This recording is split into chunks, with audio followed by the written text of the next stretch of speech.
ஸ்தோத்திரம்.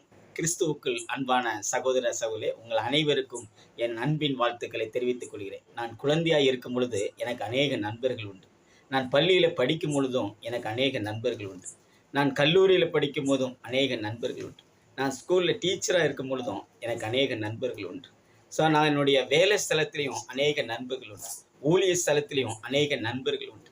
என் சமுதாயத்திலையும் எனக்கு அநேக நண்பர்கள் உண்டு. ஸோ இந்த நண்பர்கள் எல்லாம் நான் தேடி அவங்களோடு என்ன செய்த அன்பு செலுத்தினேன். ஆனால் அவங்களுடைய அன்பு சில நேரங்களில் என்ன செய்ய மறந்து போய்விட்டது. சில நேரங்களில் தொடர்புகள் இருக்கிறது. ஆனால் என்னை தாயின் கருவினிலே தோன்றுவதற்கு முன்னாடி ஒருவர் என்னை தேடி வந்தார். அதுதான் எபிரேயர் எழுதின புஸ்தகம் அவருடைய 13:8 இப்படியாக சொல்லுகிறது, தேவன் நேற்றும் இன்றும் என்றும் மாறாதவர் இருக்கிறார். ஸோ அவர் என்னுடைய வாழ்க்கையில் அவர் அன்பு செலுத்தினால அந்த அன்பு இன்றைக்கு வரைக்கும். ஸோ அவர் என்னுடைய வாழ்க்கையில் அவர் நல்லவராக இருப்பது போல தேவன் உங்கள் வாழ்க்கையிலையும் ஆண்டவர் நேற்றும் இன்றும் என்றும் மாறாதவர் இருக்கிறார். So God bless you. தேவன் உங்களை ஆசீர்வதிப்பார். தேங்க்யூ.